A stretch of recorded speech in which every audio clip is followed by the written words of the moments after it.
मोदी ने किया भयंकर ऐलान, रेलवे में सफर करने वाले हो जाए सावधान। अगर आप भी मोबाइल में दिखाते हैं टिकट तो नहीं कर सकते हैं ट्रेन में यात्रा। मोबाइल में टिकट रखने पर लगेगा जुर्माना, जबरदस्ती किया तो जेल पड़ेगा जाना। लेकिन सबसे बड़ा सवाल, आखिर कौन सा टिकट मान्य होगा और कौन सा टिकट हो जाएगा अमान्य? आइए जानते हैं इस 2 मिनट की रिपोर्ट में। जी हाँ, आपको बता दें कि आज के समय में मोबाइल फोन हमारी जिंदगी का अहम हिस्सा बन चुका है। टिकट बुकिंग से लेकर पेमेंट तक हर काम अब डिजिटल तरीके से किया जा रहा है। चाहे आप गूगल पे करें, फोन पे करें या फिर पेटीएम करें या फिर सब्जी खरीदने क्यों न जाएं, हर जगह मोबाइल का इस्तेमाल किया जा रहा है। यहाँ तक कि रेलवे टिकट भी खरीदारी अब मोबाइल से ही हो रहा है। इसके अलावा रेलवे टिकट भी अब ज्यादातर लोग मोबाइल ऐप के जरिए ही कर लेते हैं और यात्रा के दौरान मोबाइल स्क्रीन पर टिकट दिखा देते हैं। लेकिन अब भारतीय रेलवे ने इस व्यवस्था में एक अहम बदलाव किया है, जिसे जानना हर यात्री के लिए बहुत जरूरी है, वरना यात्रा में आप कहीं पर भी फंस सकते हैं और आपके ऊपर जुर्माना भी लगाया जा सकता है। इसलिए पूरा वीडियो ध्यान से देखिए। दरअसल आपको बता दें कि रेलवे के सामने पिछले कुछ महीनों से फर्जी टिकट के मामले लगातार बढ़ रहे थे। कई लोग मोबाइल पर नकली टिकट दिखाकर यात्रा कर रहे थे, जिनकी पहचान करना बहुत ही मुश्किल हो गया था। खास तौर पर एआई यानी आर्टिफिशियल इंटेलिजेंस की मदद से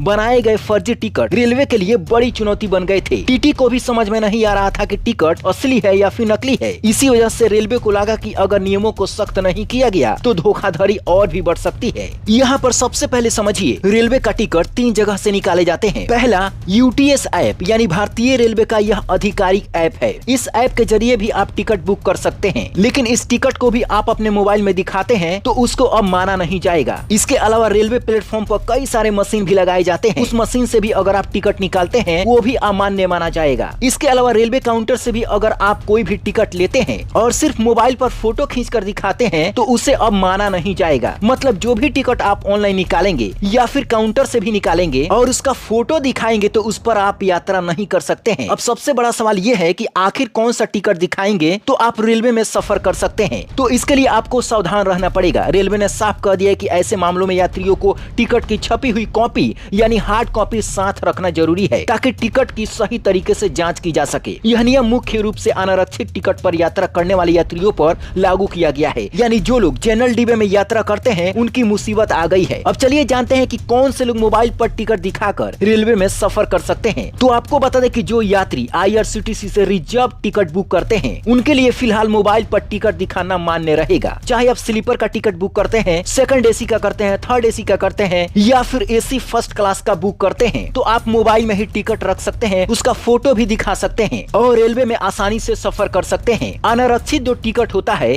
यानी ऐसा टिकट जिसमें कोई सीट फिक्स नहीं होती, न सीट नंबर होता है न वर्थ नंबर होता है। आपने टिकट लिया, ट्रेन पकड़ी और जनरल डिब्बे में जैसे जगह मिली वैसे सफर किया, यही होता है अनारक्षित टिकट। यानी कि जो जनरल टिकट होता है इसमें खड़े होकर भी यात्रा करनी पड़ सकती है और कई बार भीड़ में दबकर भी जाना पड़ता है और इस भीड़ भाड़ का लोग काफी ज्यादा फायदा उठा रहे थे। इसमें बहुत सारे यात्री फर्जी तरीके से यात्रा कर रहे थे, दूसरे का टिकट का फोटो अपने मोबाइल में खींच लेते थे और जब टीटी आता था तो वही दिखा देते थे। और अगर आप इस टिकट को निकाल लिए तो यह ऑनलाइन शो नहीं करता है। टीटी को भी पता नहीं चलता है कि आपने जो टिकट निकाला है वह असली है या फिर नकली है। इसलिए अब इस नियम को लागू कर दिया गया है कि आपके पास में हार्ड कॉपी में वह टिकट मौजूद होना चाहिए। अगर आपने नियम तोड़ा तो सीधा जुर्माना लग सकता है। अगर आपने टीटी से जबरदस्ती बात किया, गाली गलौज किया तो सीधे जेल की हवा भी खानी पड़ सकती है। तो आज से ही सावधान हो जाइए और रेलवे में कैसे यात्रा करना है अपने दोस्तों को भी बता दीजिए। इस वीडियो को ज्यादा से ज्यादा शेयर कीजिए ताकि वे लोग भी सावधान हो जाएं। Bureau report, black Bharat TV.